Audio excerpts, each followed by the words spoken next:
오늘은 10번째 솔로몬 리스크.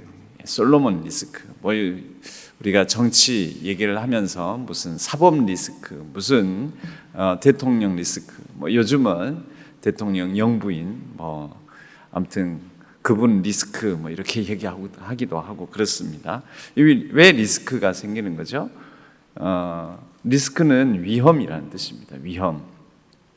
그런데 정권이 무너질 수도 있겠다. 이로 말미암아 큰일 날 수도 있겠다. 나라가 힘들어질 수도 있겠다. 이제 이런 의미를 담아서 리스크라고 하는 것이지 않습니까? 그래서 오늘은 솔로몬 리스크를 우리가 좀 살펴보았으면 합니다. 참 불안하게도 오늘 말씀에도 보면 하나님께서 뭐라고 말씀하시냐면 열왕기상 11장 오늘 말씀의 핵심 부분은 이것입니다. 10절 말씀. 11장 열왕기상 11장 10절 말씀 뒷부분 10절에 하반절에 그가 여호와의 명령을 지키지 않았으므로, 그래서 12절에 제일 마지막 부분에 내 아들의 손에서 빼앗으려니, 뭘요? 왕권을, 권력을, 왕좌를 빼앗을 것이다. 그런데 다만 다윗과 맺은 약속이 있어서 네 대에서는 너가 통치하는 때까지는 그 왕위를 보존해 주겠다. 리스크죠. 이게 분명히 무슨 일이 있었던 것입니다. 자, 먼저 질문을 하나 드리겠습니다. 솔로몬은 좋은 왕입니까? 나쁜 왕입니까? 솔로몬은 본이 되는 왕입니까? 본이 안 되는 왕입니까? 솔로몬은 우리가 모델로 삼을 만한 사람입니까? 아닙니까? 근데 사실 우리가 좀 헷갈리는 부분이 있습니다. 우리가 솔로몬을 본으로 삼을 때가 있긴 합니다. 저도 어렸을 때 그 목사님이나 저를 위해서 이렇게 안수기도 해주시고 축복기도 해주실 때 그때 이 관용적이고 상투적인 그런 표현이 있었습니다.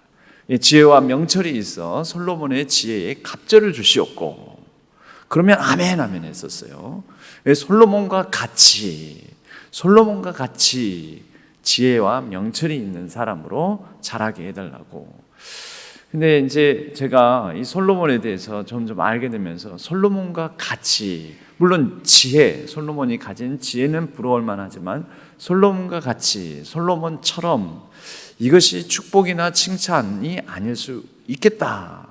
축복이나 칭찬이 아닐 수 있겠다가 아니라 아니다라는 생각이 점점 들더라는 거죠. 오늘 그러한 부분들을 함께 나눠보았으면 합니다. 먼저 첫 번째, 이 왕정이잖아요. 왕정이니까 우리는 물어봐야 됩니다. 하나님 마음에 합한 왕은 어떤 왕인가? 하나님 마음에 합한, 사실 지금은 개역 한글판일 때 하나님 마음에 합한 자라 그랬는데, 지금은 하나님 내 마음에 맞는 사람이다. 마음에 맞는 사람이다. 마음에 합하다라는 표현이 마음에 맞는으로 개역 개정에서는 그렇게 표현을 좀 이렇게 번역을 다듬었습니다.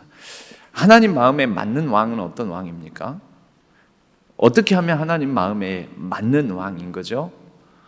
사람 전혀 죽이지 않고 전쟁도 하지 않고, 그래서 항상 온유하고 겸손하고 부드럽고 꾸짖지도 않고 단호한 면도 없고, 그래서 인자하고 이런 왕이 하나님 마음에 맞는 왕입니까? 이 왕은 냉철할 때는 냉철해야 되고, 왕은 정치인입니다. 왕은 통치를 해야 됩니다. 그래서 기준을 엄격하게 세워야 될 때는 세워야 되고, 백성들을 향하여서도 백성의 뜻을 따라서 하는 게 아니라, 사울이 백성들의 뜻, 백성들의 생각을 두려워하다가 결국은 망해버립니다. 그렇죠? 백성들의 뜻만 살피다가 하나님 뜻, 하나님의 마음을 헤아리지 못하고 사울이 망하는 길로 가게 되는데, 이 성경의 근거에서 하나님 마음에 합한 것, 결국 하나님 마음에 맞는 사람은 그 왕위를, 그 대를 이어서 보존해 주시고, 그러나 맞지 않으면은 왕위를 갈아치워 버립니다. 그러면 새롭게 왕이 되는 사람, 하나님께서 세우는 사람은 또 어떤 사람일까요? 물론 그 시대에 하나님의 필요에 따라서 세우시겠지만 그러나 하나님의 어떤 일관된 기준은 있겠죠. 그 기준이 뭔가? 사도행전 13장에 이 다윗, 우리가 하나님 마음에 맞는, 하나님 마음에 합한 왕으로서 다윗을 우리가 얘기를 합니다. 그럼 다윗에 대해서 사도행전에 정확한 표현이 어떻게 돼 있냐면 거기에서도 사울을 왕위를 주셨다가 첫 번째 박스입니다. 패하시고 다윗을 왕으로 세우셨는데 다윗을 왜 왕으로 세우셨느냐?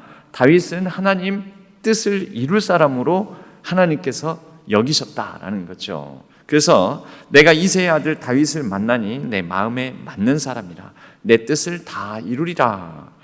이건 지금 설교 중에 있는 내용입니다. 바울의 설교.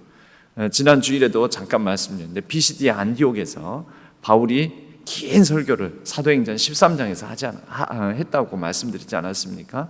그 이스라엘의 역사의 흐름을 쭉 꿰면서 바울은 이스라엘의 역사와 율법의 정통한 가운데 그 흐름 속에서 메시아 예수 그리스도를 증거하는 설교를 사도행전 13장에서 합니다. 자, 그럼 다윗이 어떤 면이 있어서 하나님께 이렇게 합당하게 왕으로 세워지고 또 하나님 마음에 맞는 왕이 되었는가? 그가 어떤 뜻을 이루었는가? 그 힌트를 보면은요, 사무엘하 8장 15절을 우리가 볼 수가 있습니다. 두 번째 박스입니다. 다윗 왕이 통치를 할 때 어떤 방식으로 통치를 했느냐? 이게 한 줄로만 있으니까 그냥 스쳐 지나가기가 쉬운데요. 같이 한번 읽어볼까요? 다윗이 온 이스라엘을 다스려 다윗이 모든 백성에게 정의와 공의를 행할세. 근데 이 표현이 어딘가에서 본 표현이에요. 어디서 본 표현입니다. 아브라함을 부르실 때 아브라함을 택하신 이유를 밝힌 장면에서 이 말씀이 나옵니다. 이 표현이 나옵니다. 그 다음 박스에 창세기 18장 18절에서 19절, 아브라함은 강대한 나라가 되고, 이게 하나님의 약속이죠. 아브라함을 향한 약속이자 아브라함을 향하여서 주신 하나님의 축복의 말씀입니다. 강대한 나라가 되고, 지금은 비록 아브라함이 눈에 보이는 대단한 뭔가가 없지만, 대단한 권세도 없고, 대단한 배경도 없고, 대단한 힘도 없고, 큰 민족도 아니고, 지금 아들도 지금 아브라함이 하나님의 약속의 아들이라는 아들도 없을 때고, 나이는 들었지. 이제 본인의 체력도 떨어지지, 기력도 약해지지. 그런데 그런 가운데서 하나님께서 그 아브라함이 정성껏 대접한 그 나그네로 보이는 천사를 통해서 주신 말씀이 있었습니다. 그게 뭐냐? 이미 아브라함에게 갈대아 우르 하란을 거쳐서 그를 부르실 때 하나님께서 아브라함에게 주셨던 그 약속의 말씀을 다시 들려주시는데 이것이 좀 더 구체화됩니다. 그리고 조금 더 정확해집니다. 뭐냐? 아브라함은 강대한 나라가 되고 그리고 천하 만민은 그로 말미암아 복을 받게 될 것이다 라는 거죠. 이건 제가 자주 반복해서 강조를 드리는데요. 내가 예수 그리스도를 믿고 구원받은 백성이 되면 내가 복이 되는 거죠. 그렇지 않습니까? 예수 그리스도로 말미암아 내가 모든 죄악의 사슬이 끊기고 정말 억눌렸던 것으로부터, 죄악에 억눌렸던 것으로부터 자유하게 되고, 그게 구원입니다. 구원받아서 예수 그리스도를 통해서 내가 구원받는다. 복음이죠. 기쁜 소식이죠. 그런데 여기에서 끝나는 분들이 많이 있는데요. 내가 예수를 믿어서 정말 구원받은 백성이 되면, 죽어서 천국 갈 자격을 얻은 사람이 되었으면, 내가 그렇게 예수 그리스도를 신실하게 믿는 그리스도인이 되었다면 내가 그리스도인 된 게 내 주변의 많은 사람들에게도 복음이어야 됩니다. 내가 구원받은 것으로 나만 복음이 아니라 내가 그리스도인이라는 것이 누군가에게 복음이어야 된다는 거죠. 내가 예수 믿는 게 누군가에게 복이 돼야 돼요. 아니, 나만 복 받으면 안 됩니까? 아니요, 성경은 그렇게 절대 말하지 않습니다. 말하지 않습니다. 아브라함부터입니다. 아브라함을 부르신 이유, 아브라함을 그 땅에서 건져서 가나안 땅으로 하나님께서 부르신 이유가 뭐냐면, 그를 통해서 하나님께서 일을 하실 텐데 아브라함에게 그 일이 이루어지면 아브라함이 복되죠. 물론 그런데 아브라함의 복된 것이 천하 만민이 너로 말미암아 복을 받을 것 아니냐. 천하 만민이 너로 말미암아, 와, 저 아브라함 때문에 내가 참 복이 뭔지 알게 되었다 하면서 그것을 보고 그걸 모델로 삼아서 따라하고 싶고 쫓아가고 싶고 닮아가고 싶고 이래야 된다는 거죠. 여러분, 이런 일이 잘 안 일어납니다. 그 말은 뭐냐면은 우리는 아직 제대로 안 믿는다. 제대로 하나님을 뜻을 이루어가고 있지 못하다라고도 말할 수 있습니다. 예수를 믿는 사람들이 그렇게 많은데, 이 땅에 교회가 그렇게 많은데, 그렇게 복음 전파가 많이 이루어졌는데, 왜 기독교가 이렇게 흥왕하게 되었는데, 그 흥왕하게 된 기독교회들이 많아지고 한 그 나라에 이 기독교인들로 말미암아 복을 받는 일이 없다면 그 나라가, 그 사회가, 그 민족이, 그 주변 이웃이, 사회가, 공동체가, 온 세계가, 생태계가, 환경이 복을 받는 일이 없다면 여러분, 우리는 아직 복음을 제대로 이루지 못한 것입니다. 구원을 아직 제대로 이루지 못한 것이라는 것이죠. 우리 말씀을 잘 읽으셔야 돼요. 말씀을 제대로 보셔야 됩니다. 아브라함을 부르실 때부터 아브라함에게 주신 약속은 너로 말미암아 복을 받게 할 것이다. 누가요? 아브라함은 물론이거니와 아브라함을 통해서 많은 민족, 열방들이, 모든 민족들이, 천하 만민이. 그러면 그 구체적인 내용이 그 다음 절에 나오는데요. 19절에 내가 그로 그 자식과 권속에게 명하여, 그러니까 아브라함과 아브라함에게 속한 사람들, 공동체겠죠. 이것을 조금 수백 년, 수천 년을 지나서 적용하자면 내가 그로 그 자식과 권속에게 명하여, 하나님께서 부르신 사람과 그 사람들로 인하여서 이루어진 공동체를 명하여, 그러니까 그 공동체를 통하여 오늘날에는 이 교회로 이어질 수 있겠죠. 교회, 이것을 교회라고 합시다. 내가 교회 공동체에게 명하여 여호와의 도를 지켜 예수 그리스도의 길이요 진리요 생명, 그것을 지켜서 공의와 정의를 행하게 하려고. 공의와 정의, 여기 나오죠. 그러니까 하나님 마음에 합한 게 뭘까요? 하나님 마음에 맞는 게 정의와 공의, 공의와 정의를 행하는 것. 그를 택하였나니, 이것 때문에 그를 택하였다라는 것이죠. 여러분, 우리를 구원하신 이유도 아브라함에게 있다서 생각해 봐야 됩니다. 그런데 다윗의 통치에 대해서 사무엘하 8장 15절은 그렇게 표현하고 있다는 것이죠. 그가 백성을 다스리는데, 온 이스라엘을 다스리는데 다윗이 모든 백성에게 정의와 공의를 행하여. 여러분, 이것이 하나님 마음에 꼭 들지 않았겠습니까? 맞아, 내가 그러라고 너 왕 세웠어. 여러분, 이것이 하나님 형상입니다. 하나님 형상은, 반복해서 말씀드리지만 하나님의 형상은 얼굴 모양, 이 외모가 아닙니다. 그 사람을 통해서 이루어지는 하나님의 통치를 하나님의 형상이라고 하는 것입니다. 하나님의 형상은 하나님의 다스림, 하나님의 형상대로 사람을 창조하셨다. 사람을 창조하셨는데 사람을 창조하셔서 사람을 통하여서 하나님의 통치가 이루어지게 하셨다. 이것이 하나님의 형상을 따라 사람을 창조하셨다라는 말씀입니다. 그리고 그 본문에서 창세기에서는 이렇게 말씀하시죠.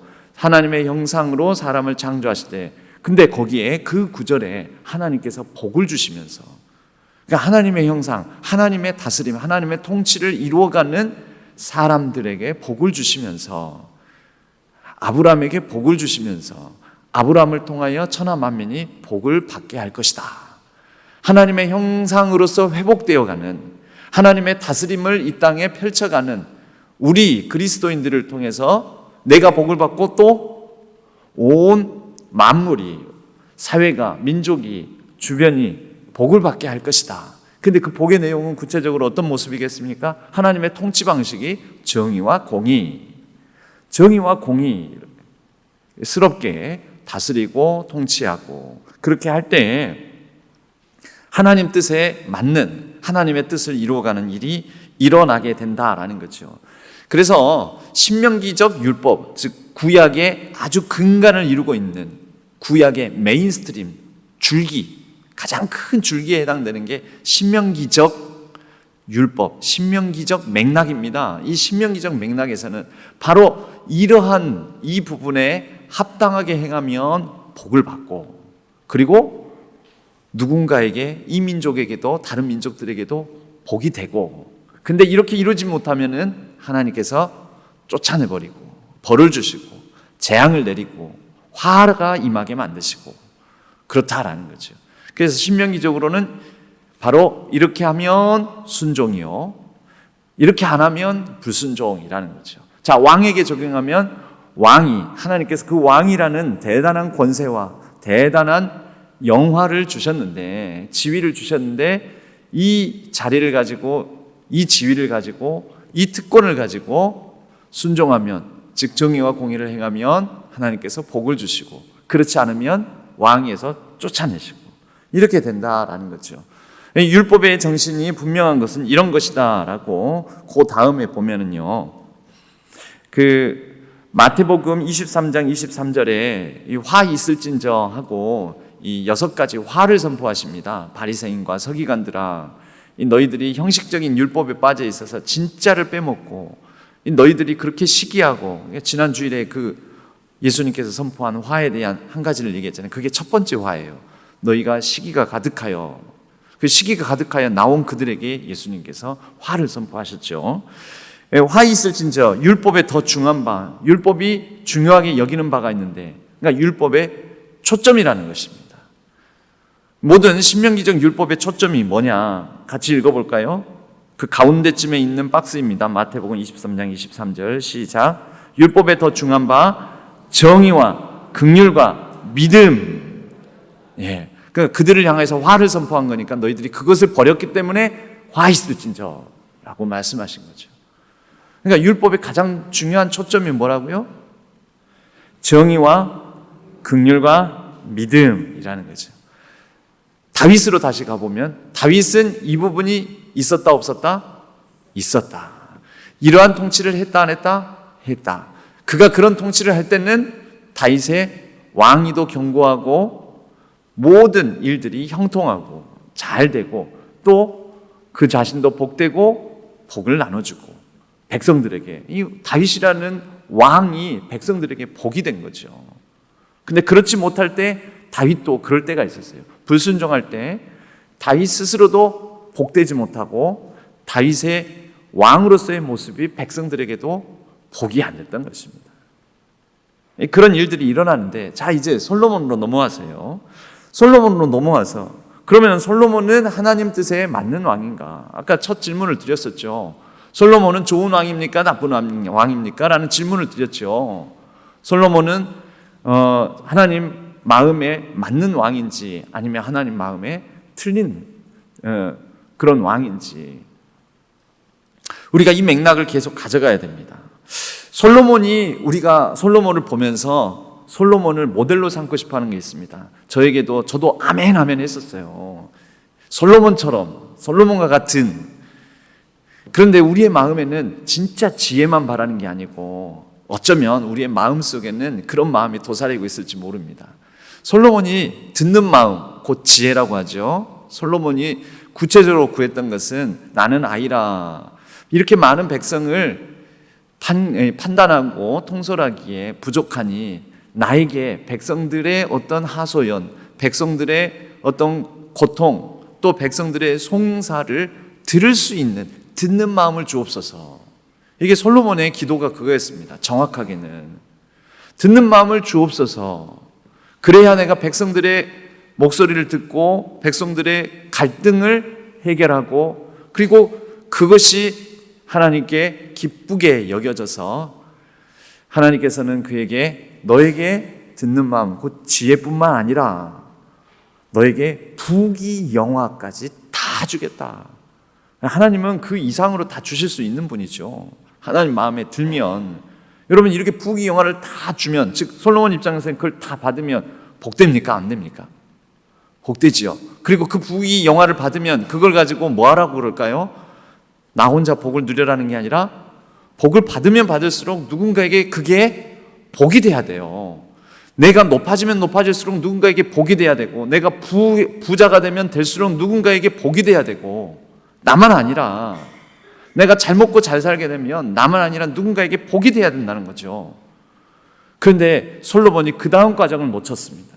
여러분, 우리가 솔로몬을 어쩌면 마음속에 그래도 좋은 모델, 좋은 왕, 좋은 왕, 그건 잘 모르겠는데 아무튼 솔로몬에 대해서 좋은 어떤 마음, 좋은 이미지를 갖고 있는 이유가 솔로몬이 가지고 누렸던 부귀 영화에 대한 욕심이 있어서 그런 것 아닙니까 혹시? 그래서 솔로몬을 좀 후하게 평가하고 솔로몬을 마음속으로는 지향해야 될 하나의 모델로서 생각하고 솔로몬을 동경하고 있는 것 아닙니까? 솔로몬의 어떤 점을 동경해요?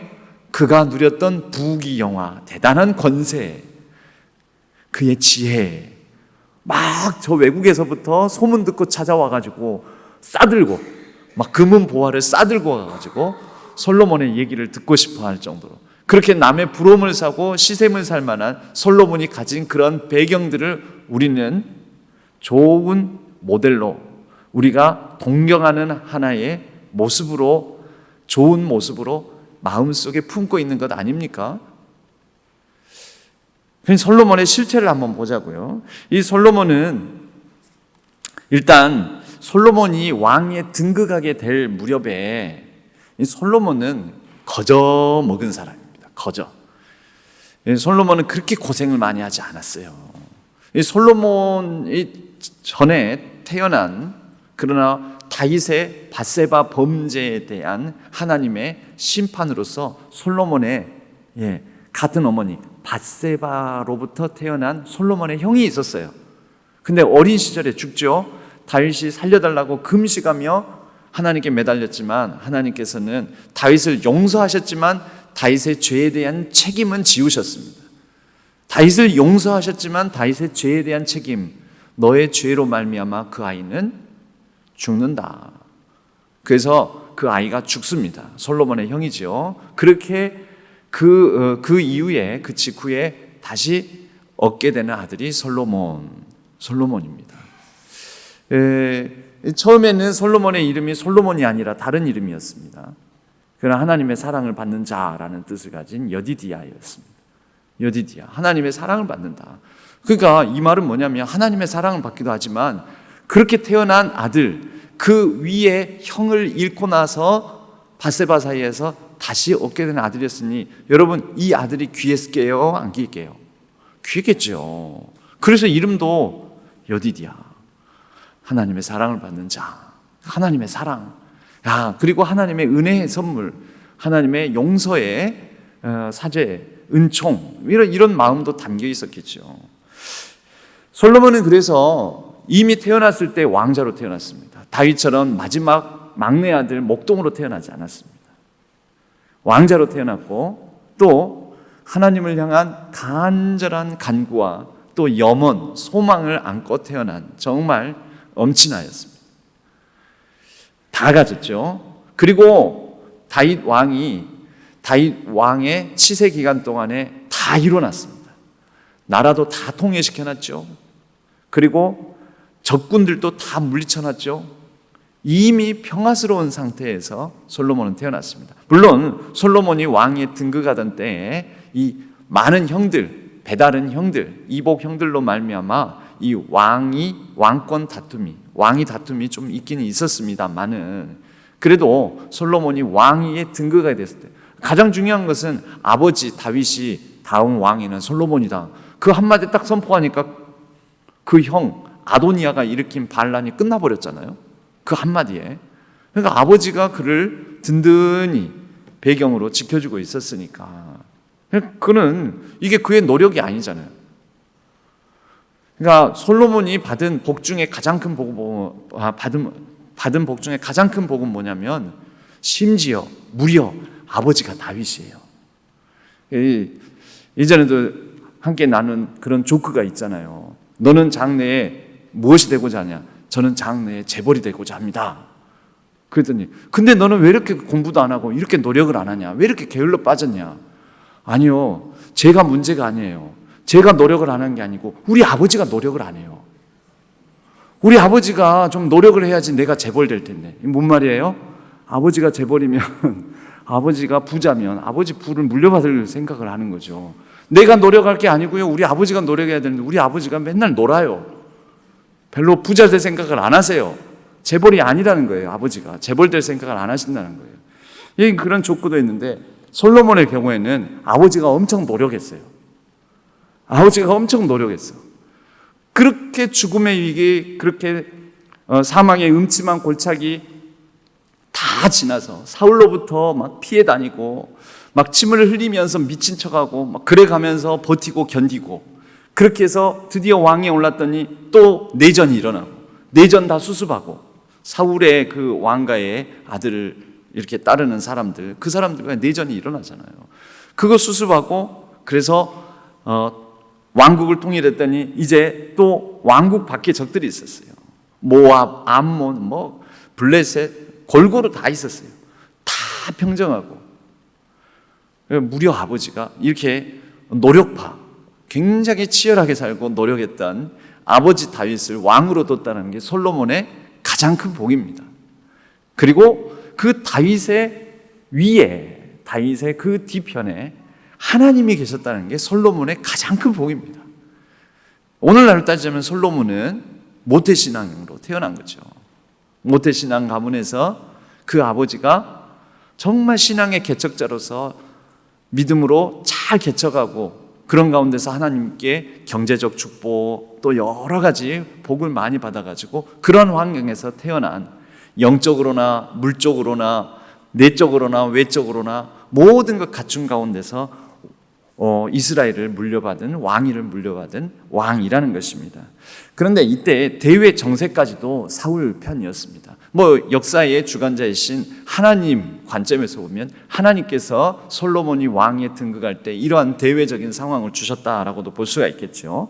잠깐 이 PPT를 보면요, 이런 그때 당시에 이 이스라엘, 이 아래쪽 이스라엘이 있고요, 옆에는 요르단이 있고요, 저기 사해 바다가 보이시는지 모르겠습니다. 그 위쪽으로 레바논, 오늘날 레바논이 있어요. 레바논이라는 나라, 시리아가 있고 다마스커스를 경계선이 좀 희미하게 좀 있는데요. 다마스커스가 수도이고요, 시리아가 있고요. 그리고 그 위에 옆에 지중해 쪽에 레바논이 있어요. 성경에 다 자주 등장하는 두로와 시돈, 시돈과 두로 들어보죠. 우리가 잘 아는 아합 왕의 이 아내 왕비가 있습니다.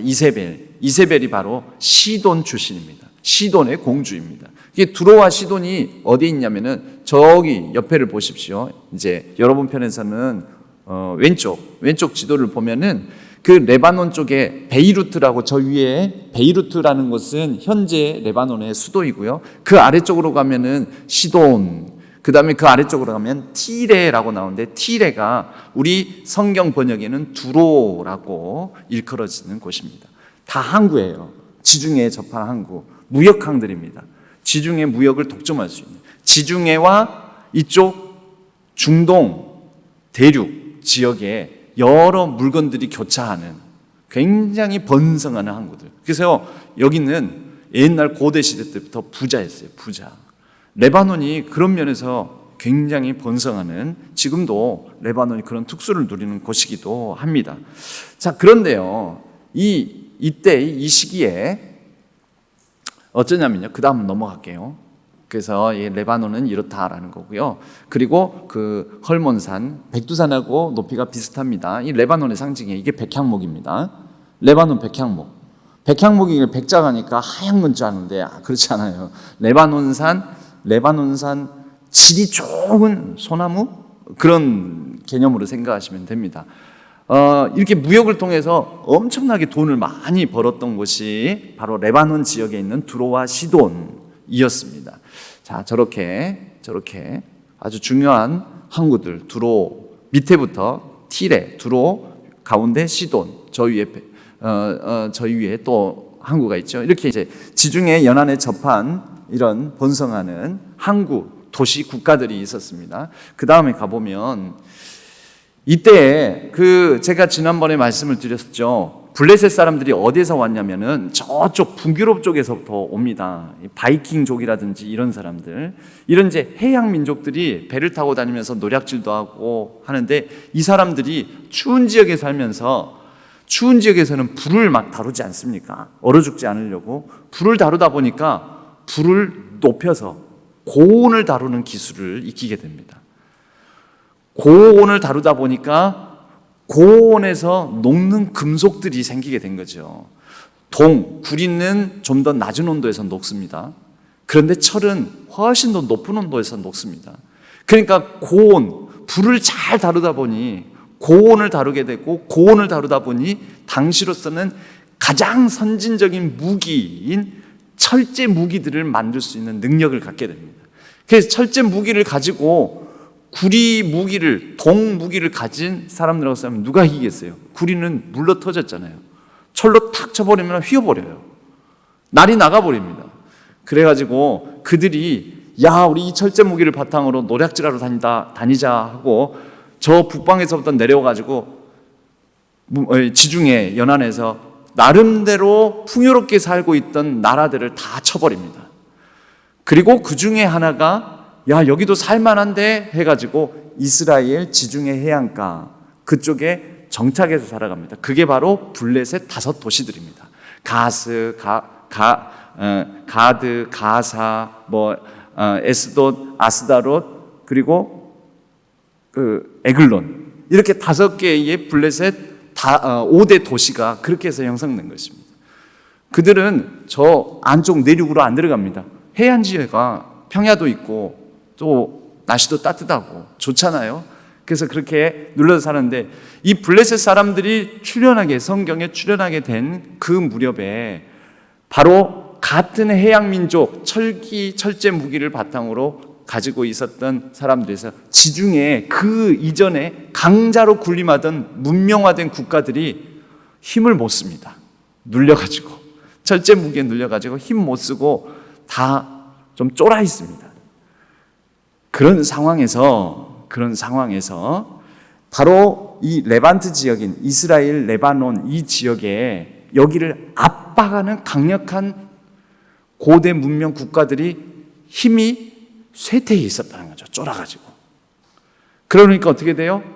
상대적으로 이스라엘과 레바논, 시리아 이 지역에 힘을 키울 수가 있었어요. 그리고 그것의 반사이익으로 이스라엘, 그때가 바로 솔로몬이 이제 왕에 등극하던 때입니다. 솔로몬의 시대에 그들을 못 살게 구는 강한 문명 국가들, 이집트 문명이라든지 메소포타미아 문명, 여기가 다 해양 민족들에 짓눌려가지고 약간의 힘이 빠져 있는 상태에 바로 이스라엘은 상대적으로 반사이익을 누리면서 번영할 수가 있었다라는 것입니다. 그래서 이스라엘은 당시 두로와 시돈과 서로, 그러니까 레바논 지역이죠. 두로와 시돈과 더불어서 연합해서 같이 지중해 해상권을 누비고 다니면서, 강력한 나라들이 없으니 아주 설치고 다니는 거예요, 지중해를. 그래서 이 두로와 시돈 이 도시국가가 어디까지 진출하게 되냐면 저기 스페인, 왼쪽 끝에 있는 저 크게 튀어나와 있는 저기가 스페인입니다. 스페인. 그리고 이 밑에 큰 대륙, 거기가 북아프리카. 북아프리카 지역. 지금의 리비아 이 지역. 이 지역까지 가가지고 무역을 합니다. 그러니 얼마나 진귀한 그리고 풍부한 물자들을 거래를 하면서, 그리고 비싸게 팔고 하면서 얼마나 부유하게 살았겠어요. 그리고 솔로몬은, 이스라엘은 그러한 두로와 시돈과 친하게 지내고 싶은 마음이 들었습니다. 그래야지 스스로도 무역을 하지만 저들도 무역을 하면서 서로 같이 이런 특수를 누리는, 더 크게 판을 키워서 시장을 개척하고 특수를 누리는 일을 벌였다라는 거죠. 그런 가운데 솔로몬이 행했던 일이 무엇일까요? 혼인정책입니다. 혼인정책. 자, 이제 솔로몬은 하나님 뜻에 맞는 왕인가? 첫 번째, 솔로몬이 왕위에 등극할 당시는 기원전 10세기 페니키아, 바로 페니키아, 두로와 시돈을 페니키아, 고대에는 페니키아, 그리고 신약시대에는 버니게라는 표현이 나오는데 그게 바로 페니키아라는 말을 신약시대 발음으로 읽은 것입니다. 이 페니키아와 이스라엘은 이때 매우 여러 힘의 균형 가운데서 여러 그 전에 강한 나라들이 쇠퇴하면서 번영을 누립니다. 아버지 다윗이 읽어놓은 통일 이스라엘의 평화를 바탕으로 또 고대 근동의 상황이 해안 민족의 이동, 그 사람들이 정착한 사람들이 블레셋이에요. 그 이동으로 말미암아 지중해권의 강력한 지배국가가 부재한 가운데 반사 이익 특수를 누리게 되고, 이러한 가운데 북부 아시리아 지역에서는, 시리아입니다 지금의, 조용히 힘을 키우면서 나중에 이 아시리아가 힘을 키워가지고 나중에 엄청난 큰 제국을 또 이루게 됩니다. 한편 페니키아와 이스라엘은 역대 최전성기를 구가하는 이런 상황이 됩니다. 다윗 사후의 후계자 권력 다툼 가운데서 이 솔로몬은 피해 숙청을 하게 되죠. 피해 숙청. 잠깐 그 다음 슬라이드를 보면요. 그 다음 슬라이드를 보면, 이렇게 이제 솔로몬이 왕이 될 때는 형들이 이렇게 많았어요. 형들이 이렇게 많고, 다윗에게는 이렇게 많은 부인들이 있었고, 그 소생들이 이렇게 있었고. 그러니까 왕이 계승으로는 사실 가망은 없었는데, 그럼에도 불구하고 다윗이 솔로몬을 왕으로 세우겠다는데 어떻게 하겠습니까? 그런 가운데 이제 그 다음 넘겨주세요. 왕위 계승 1순위는 저렇게 위에 사람들이 다 죽었죠. 암논, 압살롬, 이렇게 다 죽고, 아도니아가 왕위 계승 서열 1위니까 내가 왕 돼야지 하고 아버지가 아픈 틈을 타서 왕 계승식을 하려다가 아버지를 찾아온 밧세바의 부탁을 듣고 아버지가 왕은 솔로몬이다 한 순간 아도니아는 끈떨어진 연이 되고 낙동강 오리알 돼가지고 막 불을 떨다가 이 솔로몬이 왕위에 올라가지고 결국은 이 왕권 강화를 위해서 정적들을 다 제거하게 됩니다. 그 다음 넘겨주세요. 이렇게 해서 아도니아 세력으로는요, 군 통치, 그러니까 군 무력 쪽으로는 요압 장군, 종교적으로는 아비아달이 바로 엘리 제사장의 후예들입니다. 엘리 제사장의 후예들. 그리고 솔로몬의 세력으로는요, 이 정치니까요, 이게 솔로몬의 이 집권 세력이에요. 군대로서는 브나야, 종교적으로는 사독 대제사장, 선지자로는 나단, 이렇게 있게 됩니다. 자, 그 다음에 숙청작을 보게 되면, 그래서 어디를 먼저 아도니아 세력, 자신에게 왕위에 위협이 되는 형들, 그리고 또 자신에게 반대하는 그쪽을 제압하게 되죠. 또 이 종교적으로는 아비아달 계열을 다 내쫓아 버립니다. 그래서 이때 이제 중앙으로부터 내쫓김 당한 아비아달 계열, 엘리의 후손들이라고 했죠. 이것은 어떻게 보면 엘리 제사장 가문에 내렸던 심판이 이루어진 것이라고도 볼 수가 있습니다. 그런데 아비아달 계열에서 나중에 우리에게 익숙한 사람이 나옵니다. 중앙 정계 제사장 역할을 못하고요, 중앙에서 밀려나서 저기 시골 지방에서 제사장 역할을 하는 제사장들이 있어요. 아비아달의 후손들이 이제 중앙에서 쫓겨나가지고 지방으로 좌천돼요. 다 흩어집니다. 그 아비아달의 후예 중에 한 사람이 예레미야예요. 예레미야. 그래서 나중에 예레미야를 다시 한번 보세요. 아비아달의 이렇게 그 후손이라고 나와요. 아비아달 계열의 제사장인 예레미야가 중앙에 와가지고 자꾸 망한다 얘기하니 중앙에 있는 제사장들이 훨씬 더 핍박한 거죠.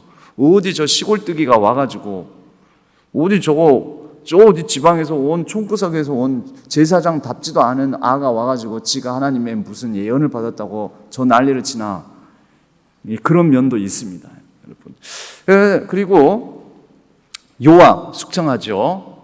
그리고 시므이, 잔존 사울의 세력들 다 숙청을 하게 됩니다. 그렇게 해서 왕에 오른 이제 사울인데, 이제 솔로몬인데, 솔로몬이 오르막길을 올라가는 모습, 이제 그의 점점 더 그의 번성과 번영이 일어나는 장면들을 우리는 보게 됩니다. 열왕기상 3장 9절에 보면은요, 박스를 보게 되면, 누가 주의 이 많은 백성을 재판할 수 있사오리이까? 듣는 마음을 종에게 주사 주의 백성을 재판하여 선악을 분별하게 하옵소서. 내가 또 그렇게 했더니 하나님의 응답이 13절에 내가 또 네가 구하지 아니한 부귀와 영광도 네게 주겠다. 근데 그 다음 말씀까지 읽어야 돼요. 우리는 여기까지만 보고 부러워하지 말고 14절에 보면 네가 만일 네 아버지 다윗이 행함같이 내 길로 행하며 내 법도와 명령을 지키면, 우리 여기까지 읽어야죠. 근데 다윗이 행한 대로가 뭐겠어요? 아까 봤잖아요. 정의와 공의로 통치하는 거. 백성을 다스림에 관하여서 솔로몬이 구했던 게 듣는 마음이었잖아요. 그래서 그것을 너가 아버지 다윗처럼 정의와 공의롭게 백성들을 통치하겠구나라는 마음에서 너무 하나님이 좋아가지고 너가 구하지 않은 부귀와 영광도 주겠다. 그러면서 하나님께서 다시 한번 확인하시는 겁니다. 다윗같이 행해라. 내 법도와 명령을 지켜라. 그러면 네 날을 길게 할 것이다. 이렇게 말씀하신 것이죠. 여러분, 이게 솔로몬이 계속해서 오르막길을 올라가는, 점점 더 번영하는, 더 높아지는 비결이었습니다. 솔로몬은 그런데 그에게 이제 주어진 왕권을 바탕으로 이러한 정치를 행하게 되는 게요, 강력한 중앙 집권적 통치를 합니다. 강력한 중앙 집권적 통치. 그게 뭐냐? 중앙에서 총독을 임명합니다. 그래서 나라를 12개로 나눠가지고 12개 영역의 총독을 파견합니다. 이게 사실 일반적인 세계 역사, 일반적인 역사의 흐름으로서는 이렇게 가는 게 맞습니다. 우리나라도 부족연합, 그래서 신라, 고대 신라에서는요, 막 제비 뽑아서 서로 돌아가면서 박씨, 석씨, 김씨가 돌아가면서 왕을 하다가 나중에는 어떻게 돼요? 김씨가 세습을 하게 돼요. 그게 뭐냐? 그때부터 제일 삼국 중에서 마지막에 중앙 집권적 통치를 한 게 신라였는데, 그렇게 마지막에 중앙 집권적 통치를 한 신라가 결국은 삼국을 또 통일하는 역설이 일어나죠. 여튼 나라가 이렇게 시대가 흘러가면서 역사의 발전은 그렇게 흘러갑니다. 그러니까 솔로몬은 그런 일반 세속적인 역사적 관점으로는 솔로몬이 한 게 틀린 건 아니었어요. 그런데 문제는 뭐냐면 여기는 일반적인 나라가 아니라 하나님의 특별한 부르심을 받은 특별한 하나님의 뜻이 있는 나라잖아요. 그렇죠? 그러니까 일반적인 흐름으로 가면 안 돼요. 하나님은 뭐라고 했냐면 12지파를 나누시고 12지파의 경계석을 허물지 말라고 하셨어요. 그런데 사울이 아마 어렸을 때부터 제왕 수업을 하면서 주변 나라들의 이런 서적들도 읽고 제왕 수업을 받았겠죠. 그러면서 다른 나라의 사례들을 봤을 것입니다. 다른 나라는 어떻게 효과적으로 효율적으로 다스리는지 봤더니 중앙집권적 통치 방식이 이거 좋은 방식인 것 같다. 총독제로 전환을 합니다. 열왕기상 4장 7절에는 이렇게 말씀하고 있습니다. 솔로몬이 또 온 이스라엘에 12지방 관장을 두매. 그러니까 솔로몬이 임명한 총독들이에요. 근데 이 사람들의 역할이 뭐냐면 왜 이렇게 할까요? 나라 전체에서 세금을 효과적으로 걷어들이려고. 이 사람들의 가장 중요한 역할이 뭐냐면 12영역, 12그 이스라엘의 땅들에서 세금을 걷어서 왕과 왕실을 위하여 양식을 공급하고 세금을 걷어들이는 일을 하게 됩니다. 여기서부터가 문제가 된 거죠. 일단 지금은 오르막길입니다. 활발한 대무역과 정략적 결혼을 통한 외교 정치적인 평화와 안정, 막대한 부를 축적하죠. 경제적 번영이 일어납니다. 그때 당시에 온 세계의 중심이라고 거의 말할 만하죠. 온 세계, 스페인, 북아프리카, 이 아라비아 반도, 저쪽 오빌, 그러니까 에티오피아 지역, 그쪽에서부터 모든 게 다 일이 몰려드는 거예요. 진귀한 것들은 다 몰려드는데 어느 정도였냐면 그때 몰려드는 게 너무 넘쳐나가지고 1년 세금이 666 금으로 탈란트라고 나오는데, 탈란트는 120탈란트가 약 4톤입니다. 오늘날 단위로. 어차피 우리에게는 개념이 없잖아요. 톤, 4톤, 금으로 4톤? 톤이 1000킬로, 4000킬로. 120탈란트가 4000kg의 순금이에요. 근데 666탈란트는 한 5배 정도 되죠. 그러니까 한 20톤? 그러면 순금으로만 2만 킬로그램. 우리는 한 1kg 1kg짜리 그 순금 금괴만 하더라도 엄청나거든요. 어마어마한 이 가치인데 2만 킬로그램, 뭐 상상 잘 안 되잖아요. 그래서 솔로몬은 이때 이걸 가지고 뭘 하냐면, 용서하십시오, 이 금으로 온통 도배하면서 소위 말해서 돈지랄을 합니다. 솔로몬이 방패에다가 순금으로 된 방패를 만들어요. 몇 개를 만드냐면 사람 키 높이의 큰 방패 한 100개? 100개. 작은 방패 200개. 여러분, 그런데 방패는 뭐 하는 데 쓰는 겁니까? 창이나 칼, 뭘 막으려고 쓰는 거잖아요. 근데 금은 단단해요, 물러요? 그러면 이 금방패가 소용이 있어요, 없어요? 전쟁하는 데 쓰는 게 아니죠. 장식용 방패예요. 과시용 방패예요. 자랑질하는 방패예요. 그러니까 제가 이 약간 상스러운 표현을 쓴 거예요. 돈, 지아를 한 거예요. 그러니까 그 자기가 내가 이만큼 많이 가졌다는 거 막 번쩍번쩍하는 금으로 막 도배를 해놓고 사는 거죠. 자, 예루살렘 성전과 왕궁을 건축했습니다. 열왕기상 6장 1절 중요한 표현이 나와요. 그런데 거기에 성전을 건축하기 시작할 때 출애굽한 지 480년이더라. 여러분, 이 표현이 어떤 의미를 갖는지 아십니까? 성전 건축하기까지 이른 성전 건축 시작하는 것을 하나님의 관점, 즉 신명기적 말씀의 관점으로는 드디어 애굽을 떠나 출애굽이 완성되었다라는 선언이에요. 그게. 그래서 연도 계산을 그렇게 하는 거예요. 출애굽한 지 480년이 되어서 성전을 건축하기 시작하매, 이렇게 열왕기상 6장 1절에 나오는 거죠. 그건 뭐냐면 하나님께서 애굽을 떠나 이스라엘 백성들을 이제 가나안 땅에 머물게 하시고 여기에 이렇게 특별한 나라 왕국을 세우신 것은 애굽과 같은 나라가 아닌 애굽과는 다른 특별한 나라를 이루고자 하셨던 거죠.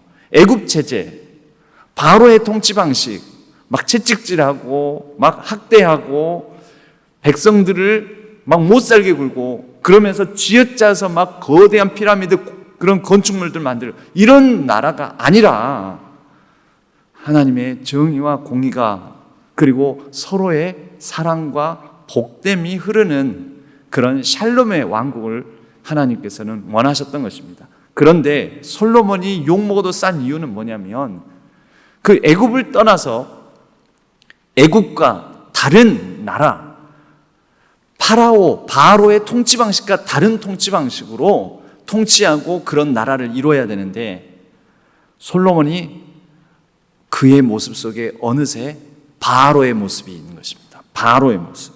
자, 솔로몬의 내리막길을 보면은요, 솔로몬의 과오 세 가지가 있어요. 첫째, 사치예요. 하루에 소비되는 소가 30마리. 30마리? 나는 하루에 3kg도 못 먹겠는데. 여러분, 한 3kg 먹을 수 있어요? 1kg 먹을 수 있어요, 혼자? 근데 30마리 잡아가지고 이거 다 어디서 나오겠어요? 솔로몬 혼자 자기가 키웁니까? 결국 다 이 백성으로부터 나온 거 아니겠어요?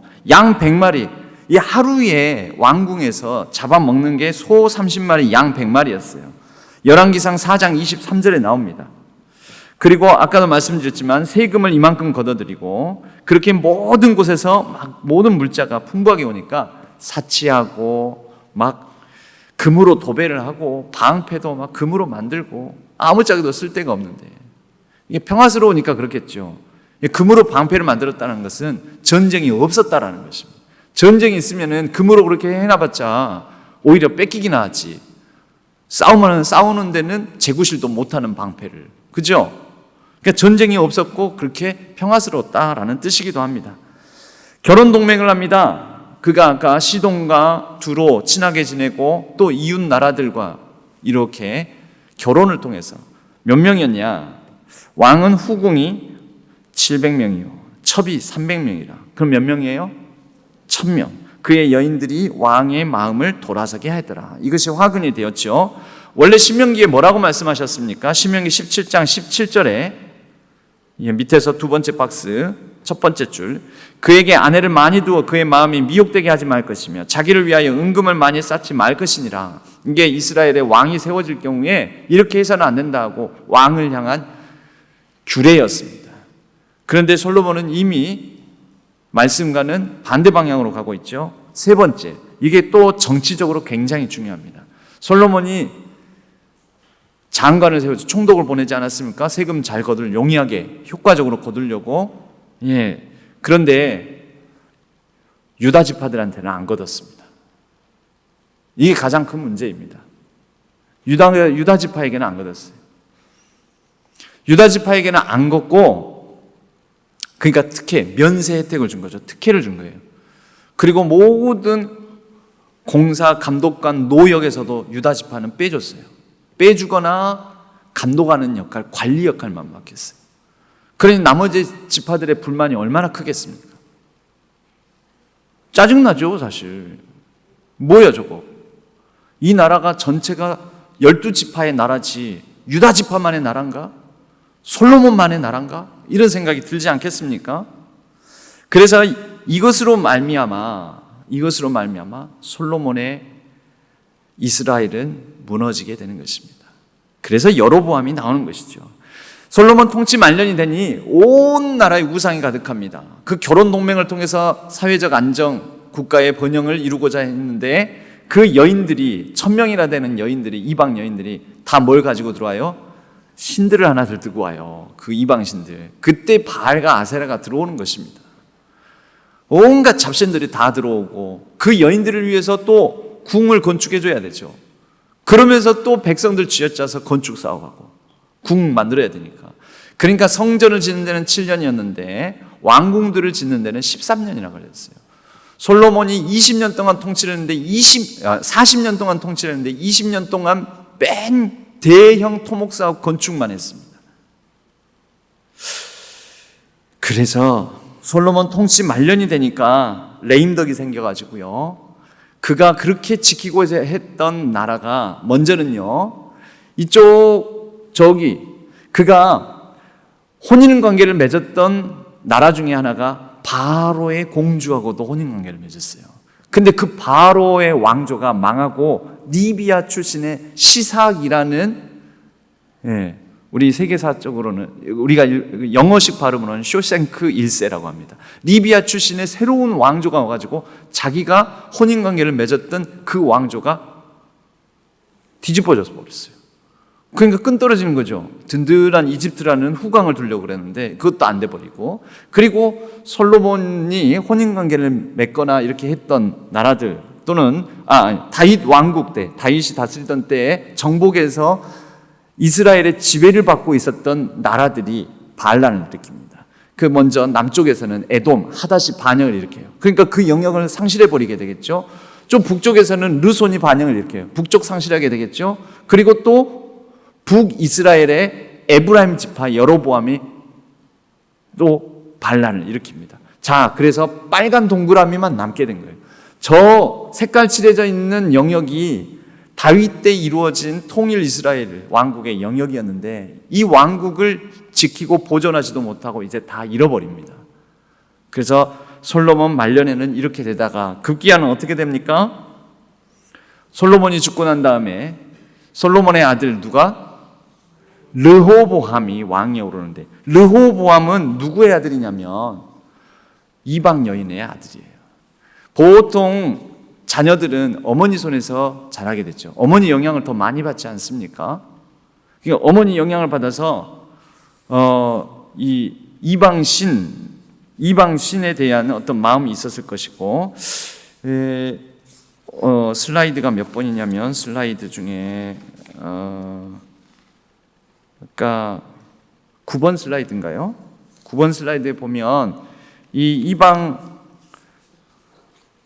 9번 슬라이드에 보면 저기에 솔로몬의 왕위 계승자 르호보암, 그의 어머니의 이름은 나아마.